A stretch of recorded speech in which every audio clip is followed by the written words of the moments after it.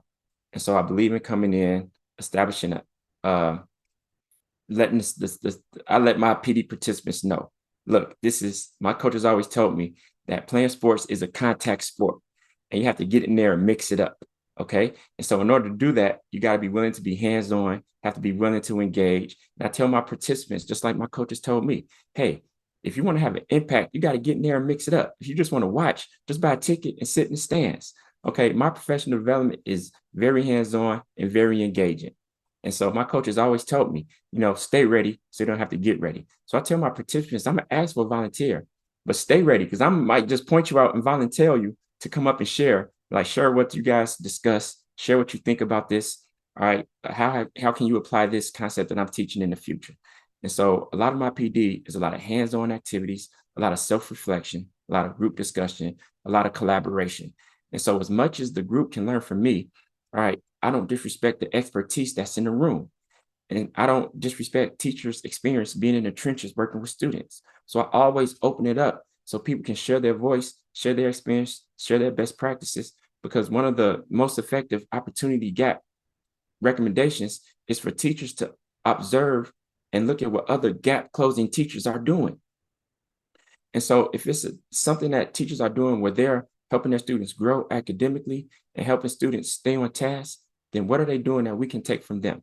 And so, of course, I share what I learned from the research. I share what I've done in the schools, but then I also use practical strategies that teachers can implement, the second that PD is over, to start seeing an instant, return on investment and instant improvement for the approach that they take with their students. So that's what they can expect from me, from my PD, is just real practical techniques, tools, and strategies that they can use to help their students grow. Don, thank you for that. I asked you before we started recording if I could get personal, and you said yes. So I want to wrap up with Principal Matters listeners getting to know a little bit about what motivates you in life and in work. And recently, your wife, who produces documentaries, did one on your daughter, Rhonda Renee. And so, because I know you and know how special she is in your family, could you talk to listeners a little bit about how her story has been a driving force in your own leadership? 100%. Okay, so my youngest daughter, Rhonda Renee, has severe FOXP1 syndrome. And FOXP1 syndrome is the gene in your brain that controls the signal from your brain to your mouth for speech. But people with FOXP1 syndrome also have so many other developmental problems. So my daughter has a severe speech delay, a severe intellectual delay, and a severe physical delay. So what happened was, when my wife was giving birth to Rhonda Renee, Rhonda Renee just wasn't coming out as hard as my wife was pushing, as long as she was in labor, Rhonda Renee was just not coming out. And so the doctor said we have to have an emergency C-section.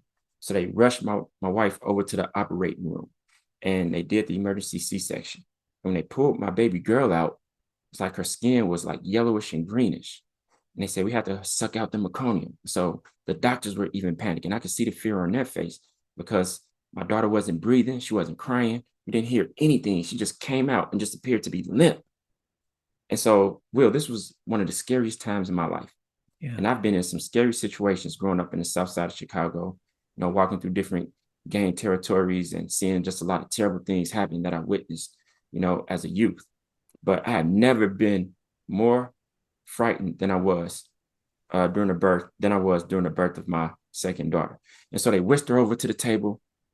They suctioned the meconium from her nose and from her mouth. And then all of a sudden, we heard my daughter start to cry. And then we seen her take a breath. And it was like relief. And so my daughter was in the ICU for 2 weeks. And we wasn't able to take her home for 2 weeks after she was born. And then when we got her home, she just continued to cry. And we didn't know what was wrong with her. And we noticed that she wasn't meeting her milestones. Like she wasn't making like those baby cooing sounds that babies normally make. She wasn't crawling at, 6, 7, 8, 9 months. All right. She didn't walk until she was over a year and a half.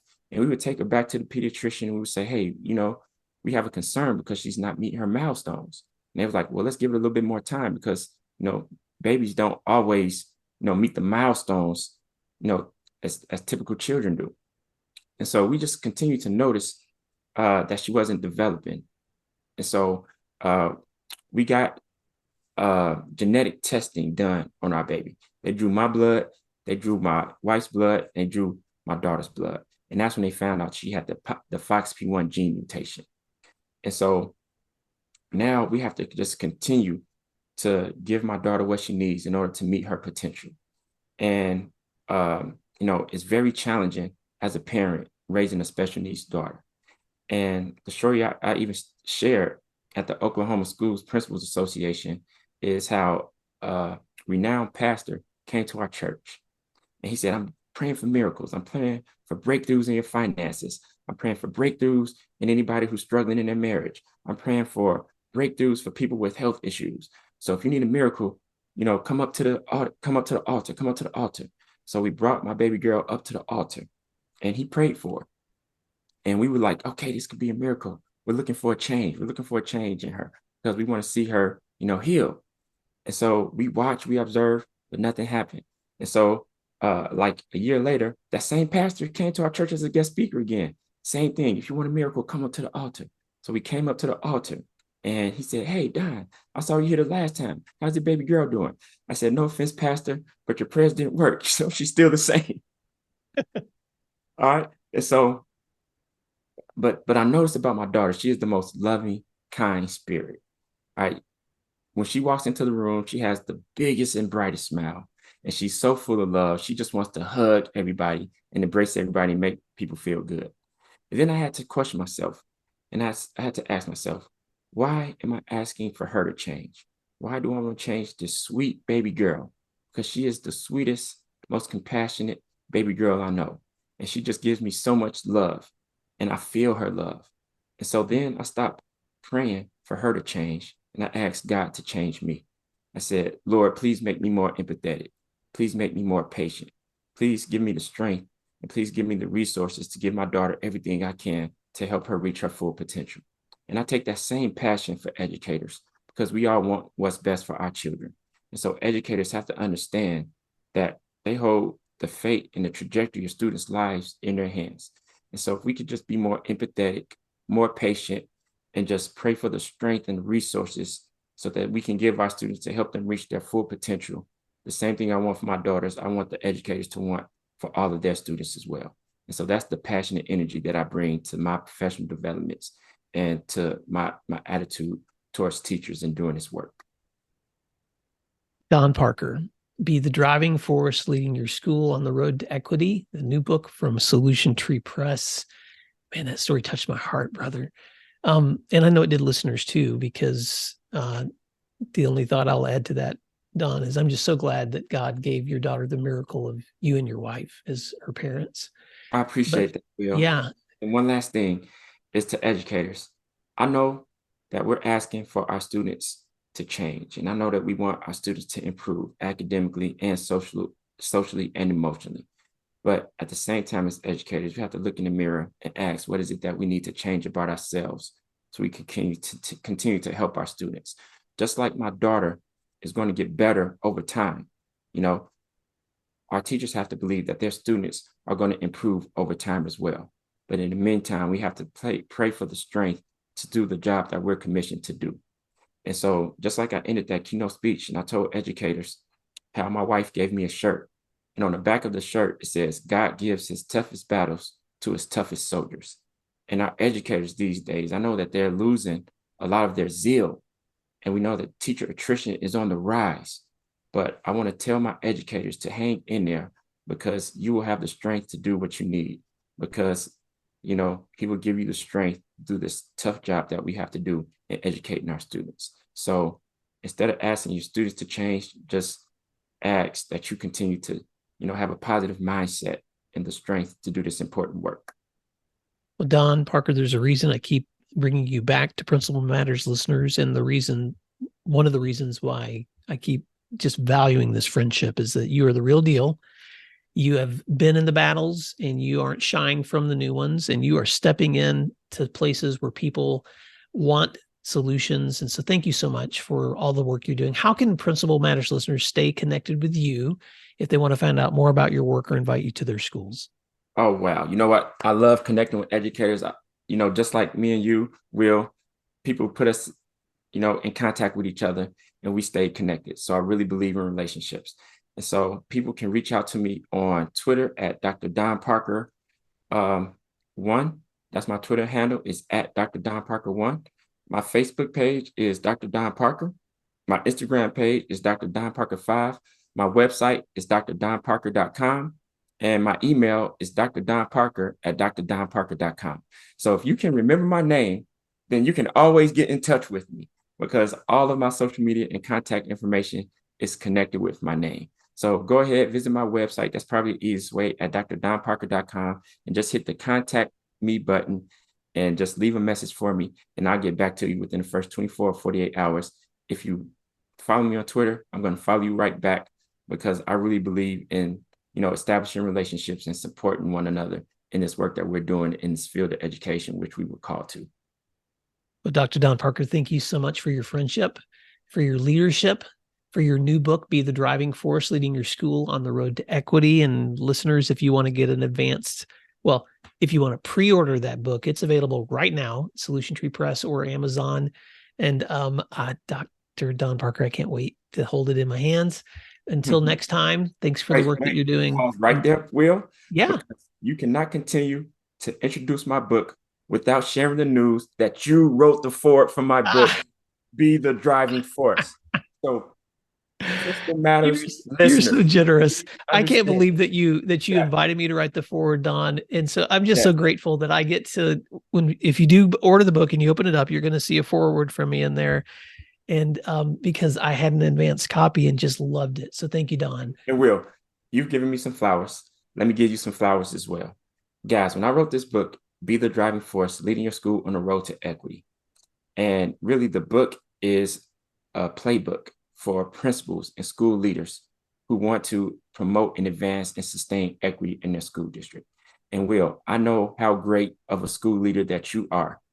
And so when I was thinking about who could I get to write the foreword for my book, I couldn't think of a better person, just knowing the experience that you have and the heart that you have to, help other educators, help other school leaders.